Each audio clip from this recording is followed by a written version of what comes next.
DJ Ingwell, thank you so much for bringing us into the Power Studio. No problem. Thank you for having me and choosing to follow me around, I guess. You're welcome. It's my pleasure. Paparazzi for the week-ish. Yeah. I wanted to comment on the facial hair today. Can you tell us the story behind that? You're a fashion icon. Oh, I guess, something new. No, but actually it was a better dare from my friends to do, since like I'm the only one who could grow facial hair from all my Asian friends who could grow a full beard. So I'm the chosen one to rock this, monkey tail. Beautiful. It's going to be featured on like every artist from now on. So, yeah, maybe, hopefully. That'll be dope. Okay, so I want to know, I guess, how you started getting involved with music. Okay. Man, ever since I was a kid, I guess, just, my older brother, always looked up to, well, he was DJing first, was around, all his friends were DJs, and I just looked up to him like, oh man, that's tight, like I want to do that. In high school, I finally got my own turntables. I begged my parents to buy me turntables around high school and started DJing house parties. And that's when I really got into like hip hop culture, started breakdancing and all of that, and making music, making beats, trying to rap, I did all that, so around high school, middle school, high school, I got into it. So how good are you at rapping?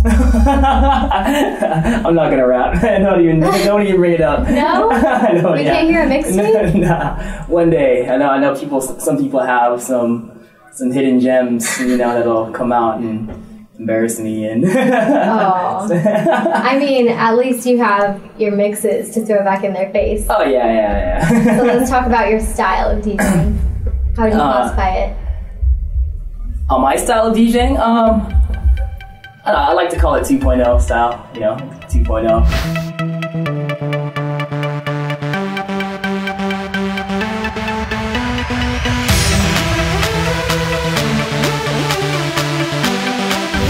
My style, because, hip-hop DJing and DJing as a whole started with vinyl records, mixing.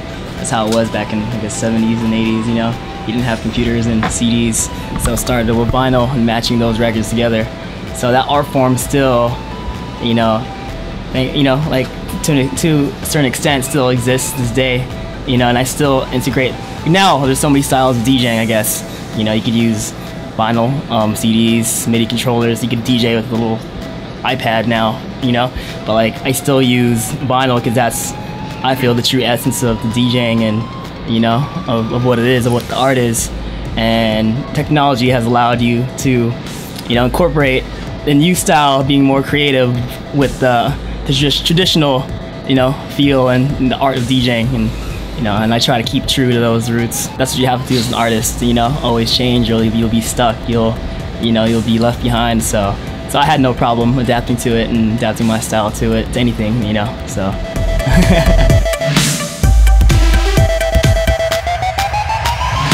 It's like a new style, like I think I'm doing that's like kind of ahead of its time. I don't know, ahead of its time, but like something new to, like I'm a hip hop DJ at heart, hip hop, and like scratching, juggling, the art of like battling that whole style. But like I got into like all my friends were like ravers and this and that. It's like house music, and I've never gotten into it until like the past couple years. And I experienced that world, like I went full into that world. And like you could learn so much from like different types of music, aside, I was such a hip hop head growing up, what I'm saying? Like it was like so different, but like I went into it, like I loved it, and there's so much, like the art of DJing is there, but in a different way. And I think I'm just like, incorporating both sides, like of a hip hop DJ and the best of a EDM house DJ, rave DJ. So I think, I call it my style 2.0, doing those two together. And can you kind of describe the experience of DJing? Like this kind of sounds like an easy question, but what do you love about it?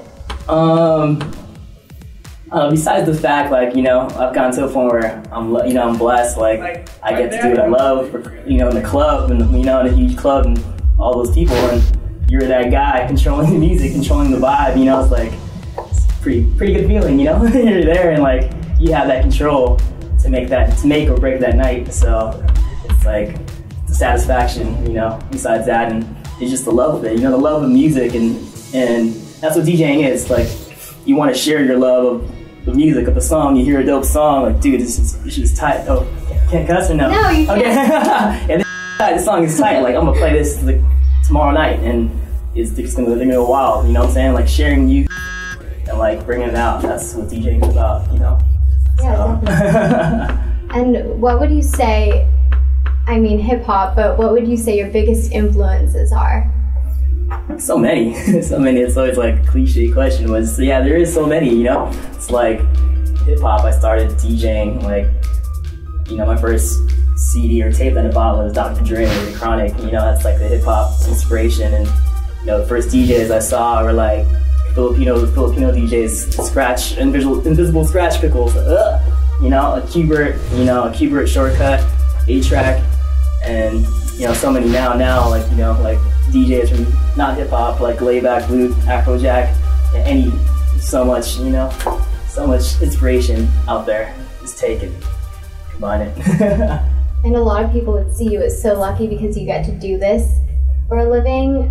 What do you think is the hardest thing about DJing and the coolest? Because you're basically, you do what you love every day. Yeah, I'm really blessed, you know what I'm saying, to make a living, making money, doing what I love. You know, it's not work if you love it, you know?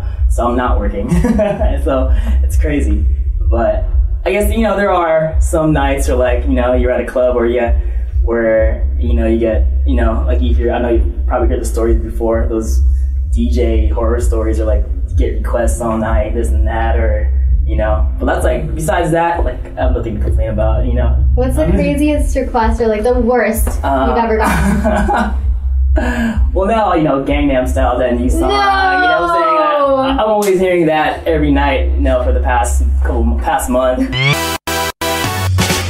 You know, DJ, that's like such a wide range of types of places, types of venues, events. Like, I've gotten everything from like country music, like, or like even like, you know, like Spanish, like salsa music, mariachi, you know what I'm saying? So I've had to, like, you know, that's kind of a good thing. I've had to learn about all types of music, so it's not that bad. But yeah, I've gotten crazy requests like that. Yeah. Can we talk about how you got started DJing in Hermosa? And how you moved on to Power. You still DJ there, but how did that happen? Well, I started DJing like professionally, like out in clubs, bars, whatnot, like in 2006 or 7, and, you know, started doing that, and I did a couple spots in Hermosa, like, it's been so long ago. I was trying to piece it together with that. But like, yeah, like I hit up this one of the first spots I DJ'd there was a place called Dragon. It's called Waterman's now, and like that was like the first place that really gave me a chance, and like really, like, oh, this kid is special. Like, let's keep him. They kept me. Like, that was my first residency, you know, for me being a DJ. And I'm still there, like, you know, once a month. And from that spot, like a bar down the street, a club down the street heard of me, got me there for another night, you know, once a week. Another spot got me there, so I just went, and I was like, dude, I could, like, DJing is what I love to do. And that's when I finally realized, like, you know what, like, I might be able to make a living out of this. I might be able to do this, you know what I'm saying? So, and I was still going to school at the time, you know, I'm like, you know what, let's try this. And I guess in 2010, I was already DJing for like 2-3 years, like, you know, like, okay, this is cool. I'm making cool money. And in 2010, I got on the street team, Power 06, like, you know, intern street team type stuff. 1 year later, I turned in my first demo a year later. And like the big guys, E-Man and Philly Fell, they liked it. The first one I did, they gave me my first chance January 1st, 2011. So it's like a whole year. And yeah, ever since then, 2012 now, so it's been like a year and a half being on air. So that's so crazy. Yeah. So just went, and I can't even, you know, looking back, it's like so crazy. So I'm definitely blessed to do it. Intern to resident. Yeah. That's so cool. Yeah. What are some of the, I guess, obstacles, and did you ever think that you didn't want to do this anymore? You mentioned, like, DJing and being a party boy. You're kind of a party boy, and I want to know, has DJing ever made you like, I don't want to do this anymore, I hate nightlife, like, I'm over it? Yeah, I've always been a party boy. You brought that up. That's my first crew, PBX, Party Boys Express, you know. Yes. Shout out to them, you know. But yeah, it's like one of those things, you know, you hear that term, like, can't trust the skinny chef, you know, like, my thing is you can't trust the DJ who does a party.